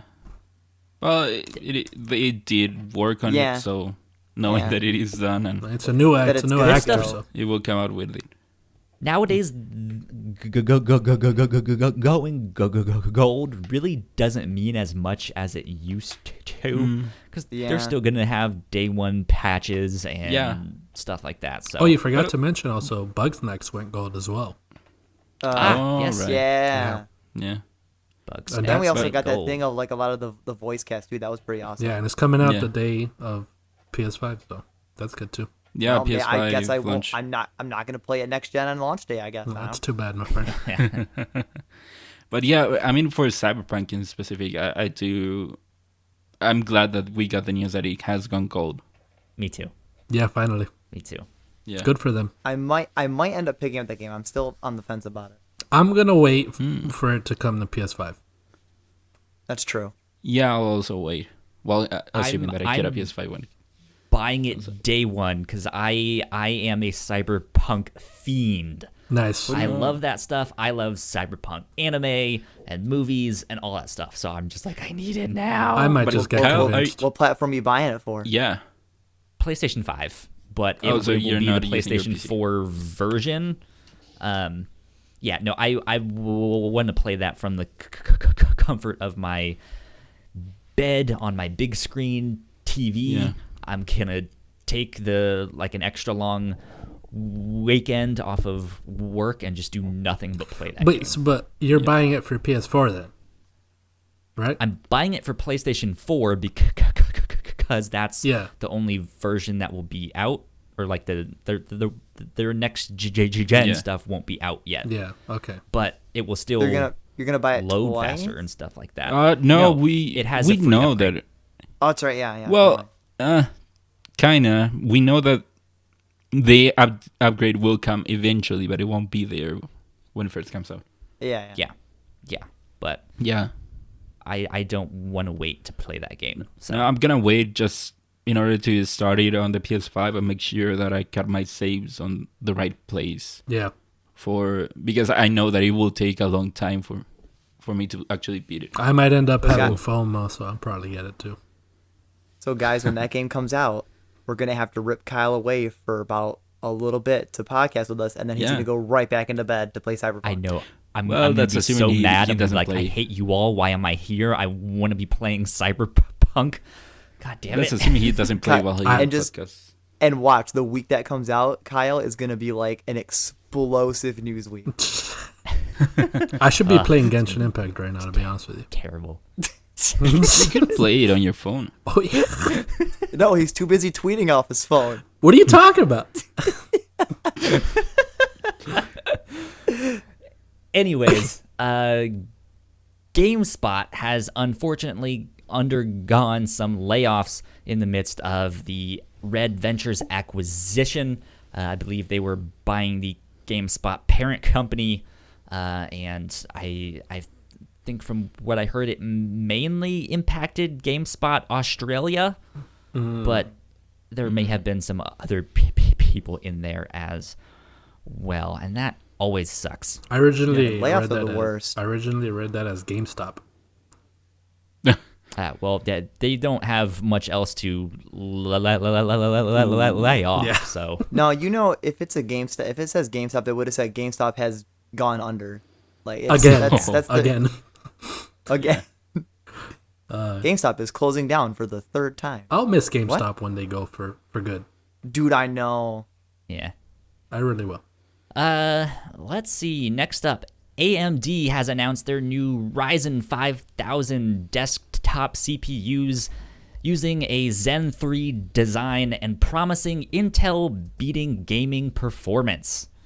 Big words make it sound impressive. Yeah. I know, right? I don't know anything about all of this stuff. I think I have an AMD CPU thing, I think. I'm not sure. But yeah, I know they just announced all those new like RTX graphics cards and stuff like that. So I think this is also some good stuff. Yeah. Computer Like that. So- look better. There. And whoever typed that in, yes, I do know that Cyberpunk comes out after the PlayStation Yeah, 5. did you have a pre-order? For the PlayStation, yes. Yeah. So why would you play on your PS4? You have a PS5. Because That's what But he I'm has to. gonna But do. I think he has to buy the. I think he has to buy the PS4 version to play the PS5 one. But he said he was going to play it on his PS4. No, I'm yeah. playing it on my PS5, but they won't have the next gen version ready Yeah. yet. Oh. Yeah, because on he that has to is- buy the PS4 copy of the game to put it into his PS5 to play the PS4 version enhanced on his PS5. Yeah. Yes. Next I gen, thought you- right? I thought you thought that it would come out before the PS5. I'm so glad No, that no. I'm so glad that next gen is so simple and straightforward and streamlined and easy to understand. It's Right, easy. yeah. People are overcomplicating it. It is easy. The other thing It is, really is. we It's don't not have that to bad. worry about this within like in a year or two, because we'll Yeah. fully be into it already, so it doesn't even matter. Yeah. Hopefully. Yeah. All Last right. but not least, Activision Blizzard seems to be shutting down their French offices in Versailles. I don't believe this was a studio, but it is still. I think they did a bunch of support and stuff like that. So, there you go. Cool. At least worth mentioning. They also delayed Shadowlands. Oh, World of Warcraft. do you know when they delayed that to? A date. They didn't give a date for it, but Okay, so they just- they sent out emails and I got my refund, fortunately, because I don't play that thing anymore. So There you go. Okay, good stuff. There you go. I think that's all we got for you this week. So let's start with Alan. What are you excited for this week? What's on the agenda? Oh man, honestly, I'm probably just gonna keep playing more Crash 4 on stream every Monday, Wednesday, Friday, because I'm trying to play through it because I love that game so much. And other than that, I'm gonna start picking up reading the Full Metal Alchemist manga. Ooh, good stuff. Are you buying it or are you reading it somewhere? I'm a shill. I gotta buy it because I held the Full Metal edition of the manga Ooh, at the store the other day, and the quality is like top tier. I own the first 10 volumes of that in the Full Metal edition. And They the are quality beautiful. is insane. Yeah, they are gorgeous. And I think volume 11 may have just come out or is about to or something. But yeah, I love them. They are gorgeous. Yeah. Yeah, my mistake was going to Barnes & Nobles and looking at it and perusing it and holding it because then I was doomed. Yeah, they're good. They're good. So, But yeah, I'm probably gonna read Full Metal Alchemist throughout the week and months, and then I'm probably also gonna I'm gonna watch Brotherhood for the first time because I watched the original, but I never watched Brotherhood. Brotherhood is the best. So I'm gonna best I'm gonna one. start watching Brotherhood throughout the week. Good. Cool. Good. Sounds good. Let's go to Gino. What's on the agenda for you this week? What are you excited about? getting real close. Okay, getting real close.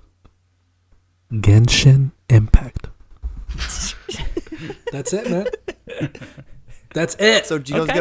he's gonna run out of stuff to say next week because he's gonna be like, yeah, it's just more Genshin. Can't call out of work anymore, but as soon as I get home from work, as soon as I get home, Next How week, much he's money gonna- do you he's- think you'll spend this week? oof. Right? Yeah, he's gonna be like, I quit my job.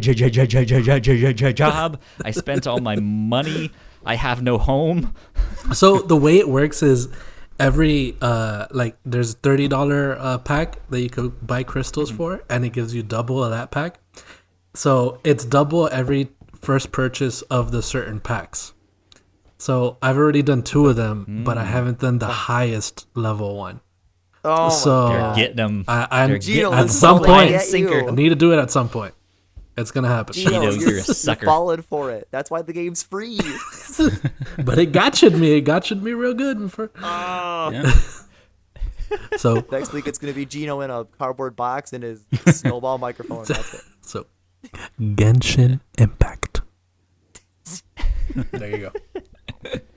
Good stuff. This guy. Ignacio, Yep. what are you excited for this week? Play more Crash, and also now that I finally beat Sunshine, I'll be able to play Mario Galaxy and finally wash away that bad taste that I had in my mouth. Actually, I played the beginning of Galaxy already, Nice. and Okay. it's already so much better. Cool. Good stuff. Yeah, and also I keep playing more of this Digimon mobile Oh my game. god. I want to say that I finally got Ah, no. Greymon, Bond of Courage, and Garurumon, Bond of Friendship. Oh, That's pretty cool. Sounds cute. Good stuff. I'm just sorry. This I'm week- just sorry that Sunshine rejected you, Ignacio. I'm sorry. God, that game, I finally can get away from Sunshine. You have to get all 120 shines. God no. I honestly I considered doing it because since the game already forced me to get so many shines, I consider it. But then I realized, no, there's still more things that I had to do, and I'm not going back to the levels and getting more blue coins and looking for all these hidden shines and these levels. They are so unfair. All right, I'm back. What I miss? Move on. No. And you can be excited for something else. So that's good. What about you, Kyle? This week for me, I actually this weekend started watching the Watchmen show that was on HBO. So you watched The Watchmen. 3 episodes left on that. How is it? So I'm liking it, but I am going to reserve judgment until I complete the show. Oh, okay. Because it's building to something, I believe. That's kind of what the original graphic novel did, is that it all kind of came together at the end there. So, but yeah, I am liking it a lot. So that's good. Finish that. Who watches The Watchmen? Kyle watches The Watchmen. Nice. I do. Yeah, me. That's me. I'm also going to be playing Hades, getting real horny for Hades. So if you guys, yeah. Just don't be horny on main. Don't be horny on main. I don't know, man. Some of these characters, though, you know? I open Twitter at work. It better still be SW. SFW. It might not be safe for your work, but that's all right. I'll use my phone anyways. I don't care. Yeah, so I'm excited to dive into that. I looked up how long it is to beat the game, and people are saying it's actually only about 15 hours, which is not all that much, but it could be a lot longer depending on how good you are and your skill and your luck of just like, oh, I got good things this time. So we'll see. We'll see how far.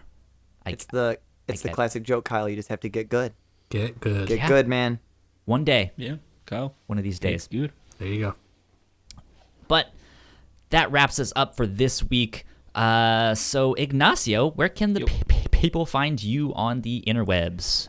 Well, they can find me on Twitter at Ignacio Rojas B. That's IGNACIOROJASB.